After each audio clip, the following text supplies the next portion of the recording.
Je vais parler d'une autre chose qui est un obstacle au réveil dans le cœur de beaucoup d'enfants de Dieu. C'est un obstacle au réveil dans vos cœurs. Vous entendez la parole, mais ça ne produit pas. Ça ne produit pas. Tu entends la parole, mais ça ne produit pas. Il faut regarder les points que j'ai mis là, que j'ai dit là. L'autre point, c'est le manque d'honneur. L'autre point qui fatigue les enfants de Dieu, c'est le manque d'honneur. Je ne vous mens pas. Quand Dieu visite un homme, quand Dieu visite un peuple, il envoie un homme. Pour que tu reçoives ce qui est sur cet homme, il faut que tu l'honores. Je répète, quand Dieu veut répondre à tes prières, attendez, je vous dis, les hommes que vous voyez là-dehors, ce sont des transporteurs de grâce. Jésus lui-même, c'est la grâce, non? Ou pas? Les hommes, ce sont les transporteurs de grâce. Le Seigneur dit que si tu reçois un prophète, en qualité de prophète, tu reçois la récompense de prophète. Je vais vous expliquer ce que ça veut dire. Si tu reçois un prophète, en qualité de prophète, tu reçois la récompense de prophète. Voici ce que ça veut dire. Le prophète, il a un appel dans sa vie. Je parle du prophète. Hein. Dieu, sa vie même est un signe.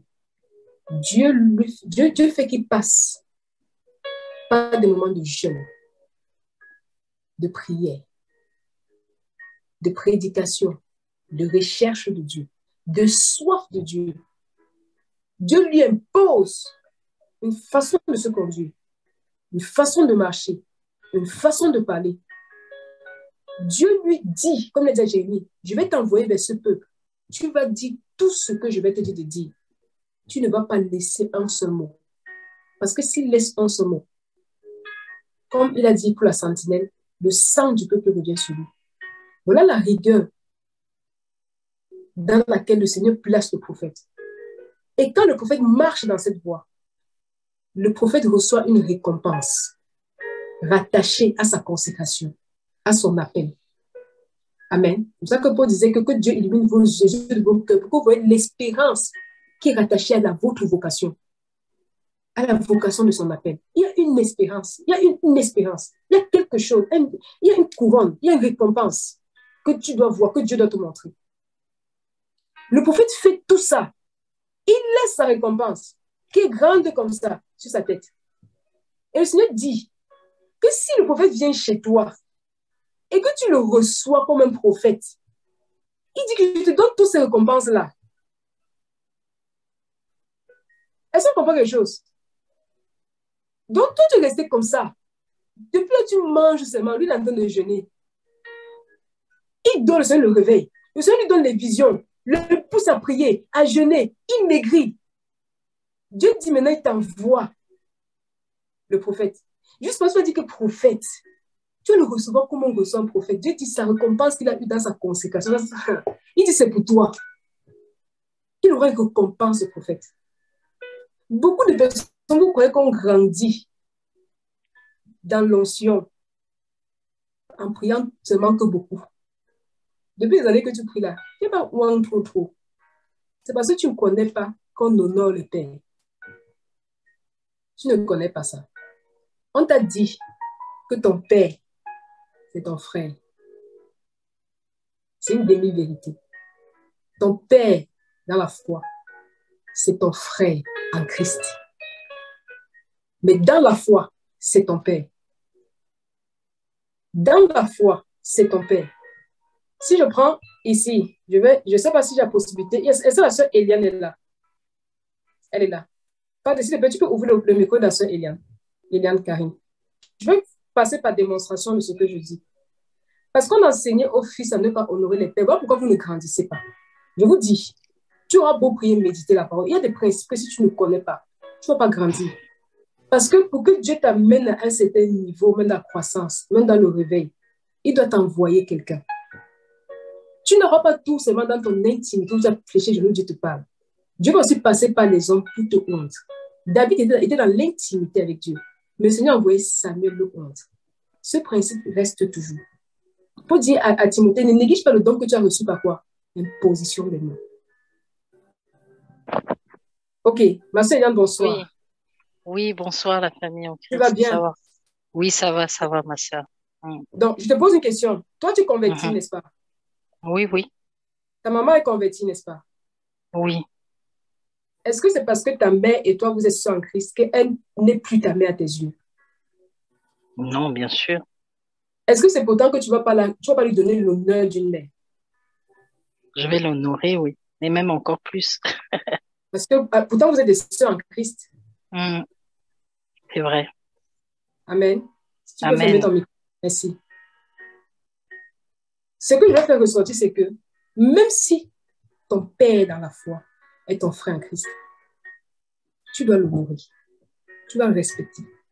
Et ton père dans la foi n'est pas forcément celui qui t'a engendré dans la foi. C'est aussi celui qui, à un moment donné, a joué le rôle d'un père. Quand j'ai dit que le prophète David joue ce rôle de père dans ma vie, c'est pas qu'il m'a pas engendré dans la foi. Quand il m'a connu, je prêchais déjà la parole. Mais c'est le rôle qu'il a joué, c'est un rôle de père. Parce que même physiquement, tu peux avoir plusieurs pères.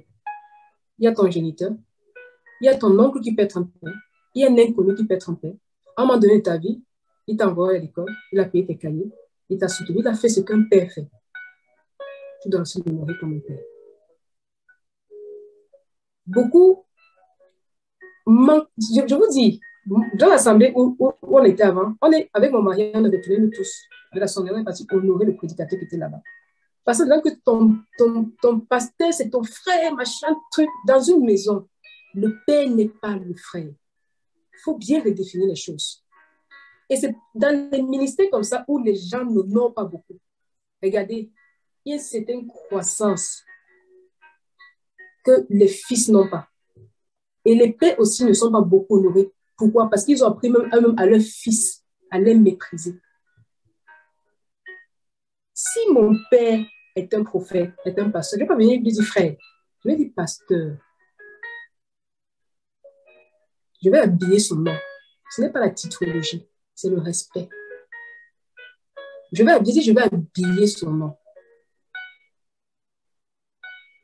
Ce n'est pas titrologie. Quand on dit l'apôtre Paul, ça ne dérange personne. Mais si on dit l'apôtre, je ne sais pas trop, ça va déranger quelqu'un aujourd'hui. Beaucoup n'aiment pas honorer vos pères à la foi. Vous n'avez pas grandi. Vous avez calé.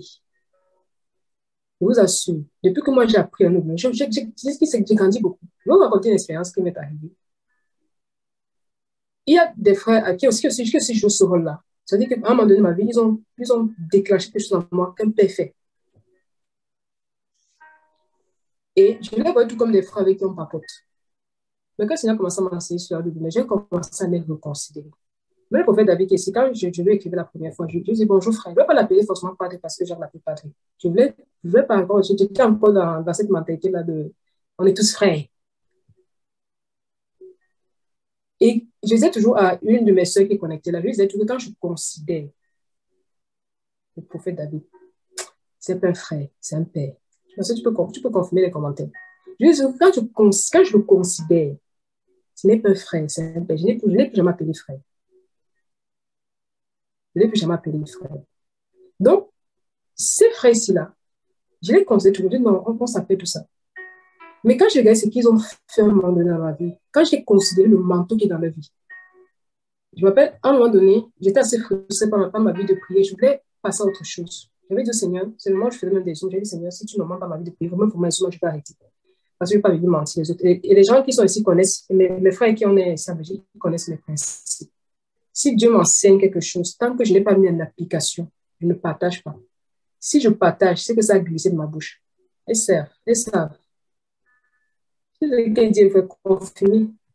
Quand Dieu m'enseigne quelque chose, même si c'est sur mon attitude de femme, de soumission, si je n'ai pas pratiqué là, je ne vais pas venir partager à quelqu'un. Ce sont mon principe. Si ça sort de ma bouche, c'est que ça a glissé. Comment on dit ça a glissé? Et quand j'ai considéré les frères en question, j'en avais mal à vie. Quand je regarde comme ça, je vois que ma vie du prêtre du frère là, ça dorme. Il s'est dit non, il est plus avancé que moi. Un jour comme ça, il parlait au frère, il dit, ouais, il faut vraiment qu'on nous quelque chose à faire la prière. Je n'ai pas demandé non, les power. Il dit, moi, je veux la vie de prière. Parce que mon père m'avait dit que tout ce que tu veux, tu n'auras pas la prière. C'est un gadget qu'il m'avait donné. Je ne sais pas comment cette phrase me résonne dans ma tête tous les jours. Et donc, j'ai changé avec le frère en question. Il me dit, j'ai un appel, je vais te rappeler. Quand j'ai compris que mes cartes étaient grillées, il n'allait pas le faire. Il n'allait pas me communiquer ce que je voulais. Alors, je vais même qu'il déclare une parole. Prenez garde aux paroles. Quand j'ai entendu la parole, l'esprit entre en moi. Ce n'est pas du jeu. Ça marche. Quand tu écoutes un enseignement, écoute avec une disposition de recevoir l'esprit qui est derrière. Écoute pas pour être ébloui. Écoute pour recevoir l'esprit qui est derrière. Je vous dis, ça marche. Et donc, quand le frère en question a fait comme ça, j'ai su que c'était moi. Il dit, bon Seigneur, elle a accroché le téléphone, il dit, c'est pas grave. C'est pas grave, je continue à chercher la prière. Je vous dis la vérité. Devant le Seigneur, je ne mens pas. Juste après, je suis partie prier. Augmentation. Il y avait une augmentation dans ma vie de prière. Il y a eu une augmentation dans ma vie de prière. J'ai dit, Seigneur, je veux comprendre. Parce que la prière, et tu ne peux pas te lever le matin, tu vas prier 6 heures de temps. C'est une capacité que Dieu te donne. C'est pour ça que ceux qui veulent faire la marche chrétienne sans onction, vous comptez le quoi. Parce que pour avaler des volumes de chapitres de paroles par jour, c'est l'onction qui fait ça. Si on t'a dit que tu ne dois pas aimer l'onction, on t'envoie un chant. C'est l'onction qui te capacite dans tout. Pour prier, pour méditer, pour prêcher, pour évangéliser. L'onction est partout dans la vie chrétienne. Et quand je suis allée prier l'augmentation avec lui, j'étais scandalisée jusqu'à aujourd'hui. Et c'est là où le Seigneur m'enseigne encore sur l'honneur, parce que j'ai honoré ses frères là-bas. Je les ai honorés même comme des pères. Quand je suis rentrée dans leur périmètre, même s'ils n'ont pas déclaré la parole, ce qui était sur eux est venu sur moi. Je vous dis, honorer. Ce que je dis est biblique. Il y a une femme dans la Bible qui a compris ce principe-là. C'est la femme à tête d'apête de sang. Elle a vu Jésus passer. Elle a honoré Jésus. Elle a honoré l'appel de Jésus, son manteau. Et elle n'a même pas voulu que Jésus déclare une parole. Elle a dit, si je touche, si je m'approche de ses œuvres, si je touche à son vêtement, si je touche à sa justice, il y a quelque chose qui va quitter celui qui va entrer en moi. Et c'est ce qui s'est passé. Quand tu honores quelqu'un, dans son périmètre, que la personne ne veut pas, tu prends quelque chose sur lui. Il y a quelque chose qui va se déposer en toi. Je vous dis la vérité. Si quelqu'un dans ta vie a joué au rôle de père, l'appelle ta frère, c'est un père.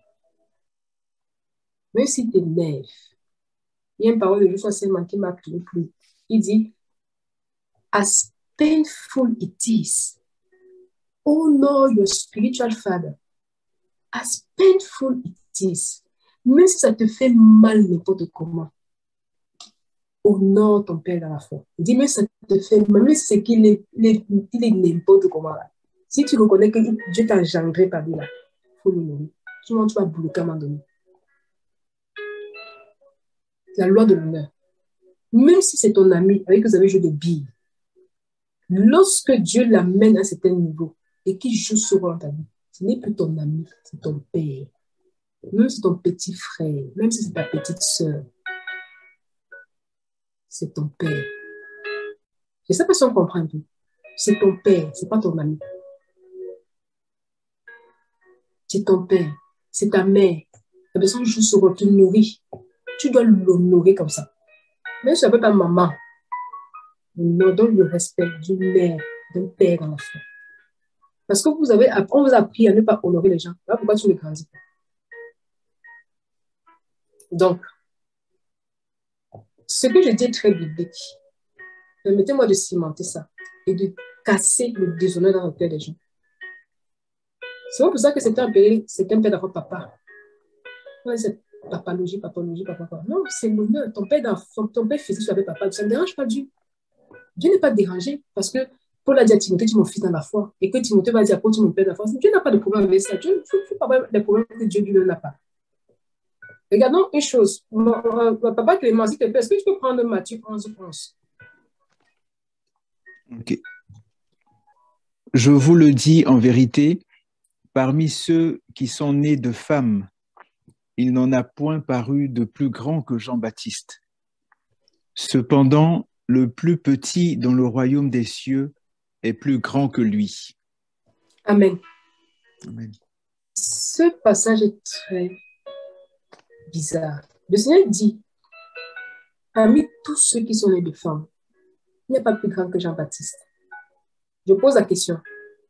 Jésus lui-même, est-ce qu'il est né d'une femme ou pas?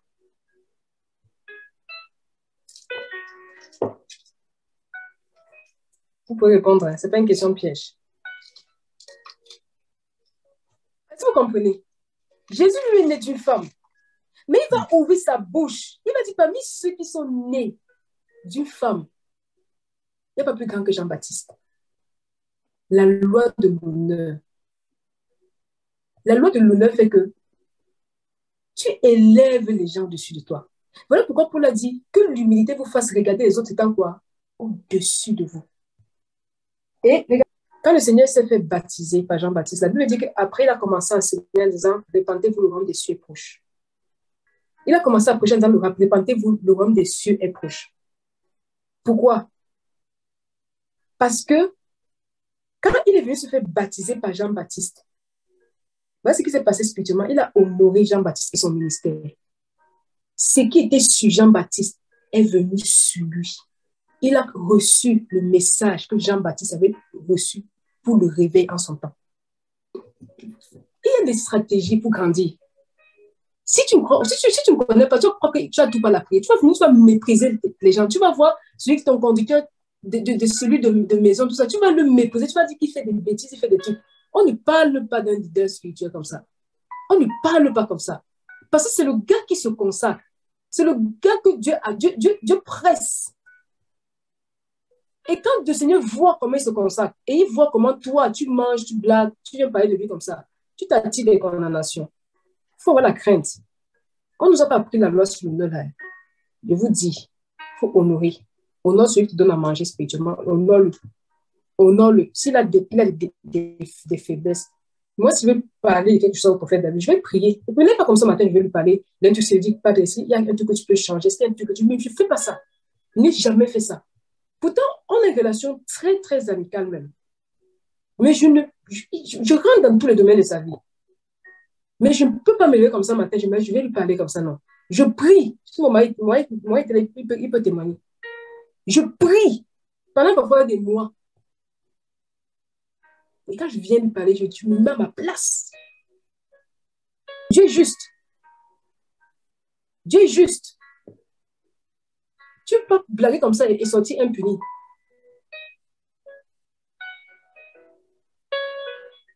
Quel qu'en soit, c'est ce que je veux lui dire là. Je prends le temps de prier. Je prie au même sous des mois. Juste parce que une phrase. Papa Clément, s'il te plaît, tu peux lire. Très bien. Psaume 50, à partir du verset 19, hein? 20 à 21. 20 à 21. Psaume 50, verset 20. Tu t'assieds et tu parles contre ton frère, tu diffames le fils de ta mère. Voilà ce que tu as fait et je me suis tu. Tu t'es imaginé que je te ressemblais, mais je vais te reprendre et tout mettre sous tes yeux. Le Seigneur dit que tu t'es assis. Tu as parlé mal de ton frère. J'ai gardé silence. Tu as cru que moi, Dieu, je te ressemblais. J'étais comme toi. Ça là, au départ, j'ai dit que je devais revenir. Je donne ça à chacun. Si ta langue aime parler mal des gens, Dieu dit, tu t'es assis, tu as parlé mal de ton frère. Moi, Dieu, j'ai gardé silence. Et tu t'es imaginé que j'étais comme toi, que je te ressemblais. Il dit, je viendrai contre toi.